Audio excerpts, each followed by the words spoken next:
Hi, welcome back to my channel. ഇന്ന് ഗുലാബ് ജാമുനാണ് ഉണ്ടാക്കുന്നത്. ഈ ഗുലാബ് ജാമുൻ ഒരു പ്രത്യേകതയുണ്ട്. ഇത് ബ്രെഡ് കൊണ്ടാണ് ഉണ്ടാക്കുന്നത്. ബ്രെഡ് പ്ലസ് പാല്, ഇത് മാത്രം മതി ഗുലാബ് ജാമുന്, വേറെ ഐറ്റംസ് ഒന്നും വേണ്ട. അപ്പോൾ നമ്മൾ ബ്രെഡ് നന്നായിട്ട് ഇങ്ങനെ കൈകൊണ്ട് പിച്ചി എടുക്കുക.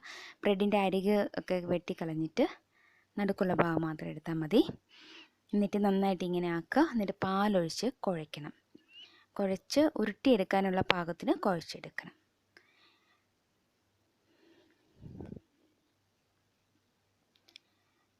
ഇങ്ങനെ നന്നായിട്ട് കുഴച്ചെടുക്കുക. ഇത് വേണമെങ്കിൽ മിക്സിയിലൊന്ന് അടിച്ചെടുക്കാം, അല്ലാതെയും കുഴഞ്ഞോളും. ഇങ്ങനെ പാലൊഴിച്ചെടുത്താൽ മതി. കുറേശ്ശെ പാലൊഴിച്ച് കൊടുക്കണം. ആദ്യം തന്നെ ഫുൾ പാലൊഴിച്ചാൽ ചിലപ്പോൾ പാല് കൂടിപ്പോയിട്ട് പിന്നെ ബ്രെഡ് ആഡ് ചെയ്യേണ്ടി വരും. ഇതാകുമ്പോൾ നമുക്ക് ആവശ്യത്തിനുള്ള പാലൊഴിച്ച് ഇളക്കിയെടുത്താൽ മതി. നല്ല കുഴഞ്ഞ് ഉരുട്ടാവുന്ന പരുവത്തിൽ ആക്കിയെടുക്കുക.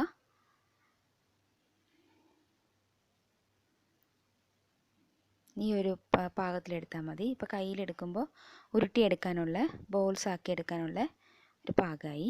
ഈ പാകത്തിൽ എല്ലാം നന്നായിട്ട് ഉരുട്ടി ഓരോരോ ബോളാക്കി വയ്ക്കുക. അതിനുശേഷം നമുക്ക് ഫ്രൈ ചെയ്തെടുക്കണം. ഇത് വളരെ എളുപ്പമാണ്, ഭയങ്കര ടേസ്റ്റിയാണ്. നമ്മുടെ സാധാരണ ഗുലാബ് ജാമുൻ പോലെ തന്നെ നല്ല ടേസ്റ്റാണ്. മിൽക്ക് പൗഡറൊക്കെ ചേർത്തിട്ടാണല്ലോ നമ്മൾ ശരിക്കും ഗുലാബ് ജാമുൻ ഉണ്ടാക്കുന്നത്. അതിൻ്റെയൊക്കെ ഒരു ടേസ്റ്റ് തന്നെയാണിതും. പിന്നെ ഒരുപാട് ഇൻഗ്രീഡിയൻസ് ഒന്നും വേണ്ട, ബ്രെഡും പാലും മാത്രം മതി. ഇത് സിറപ്പ് ഉണ്ടാക്കാൻ വെച്ചായിരുന്നു. ഇത് 1 കപ്പ് വെള്ളം, അതിൽ 1/2 കപ്പ് ഷുഗർ ആഡ് ചെയ്തു. എന്നിട്ട് ഏലക്കയുടെ പൗഡർ കുറച്ച് ചേർത്തു.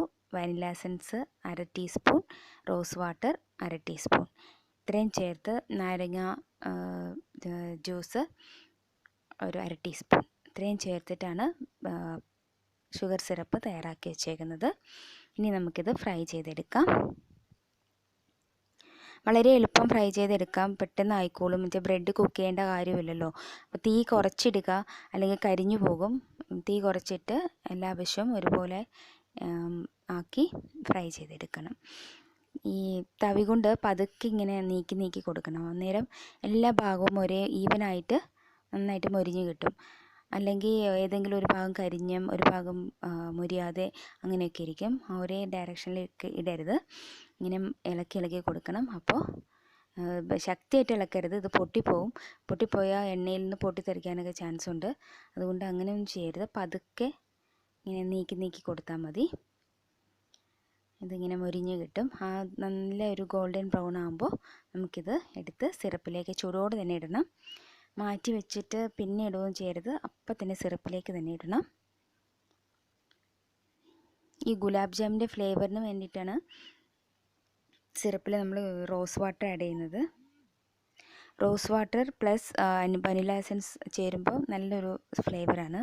അത് ഗുലാബ് ജാമിൻ്റെ നല്ല ഫ്ലേവർ തരും. അപ്പം അങ്ങനെ വേണം ചെയ്യാൻ. ഇതിപ്പോൾ ആയിട്ടുണ്ട്, നമുക്ക് സിറപ്പിലേക്ക് മാറ്റാം.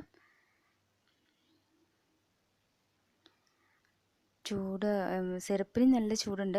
ഇപ്പം എടുത്ത സിറപ്പാണ്. അതിലേക്ക് ചൂട് ഗുലാബ് ജാമുൻ ഇടുമ്പോൾ നന്നായിട്ട് അത് മധുരം അതിൽ പിടിച്ചോളും.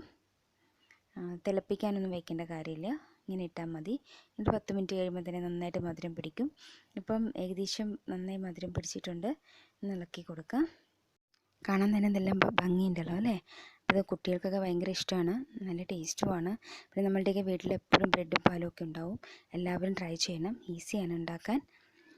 ഈ ചാനൽ ഇഷ്ടപ്പെട്ട എല്ലാവരും ലൈക്ക് ചെയ്യണം, ഷെയർ ചെയ്യണം, സബ്സ്ക്രൈബ് ചെയ്യണം. ഫീഡ്ബാക്സൊക്കെ എഴുതി അറിയിക്കണം. ഈ ഗുലാബ് ജാമുൻ എല്ലാവരും ട്രൈ ചെയ്യണം. Okay, bye, have a nice day.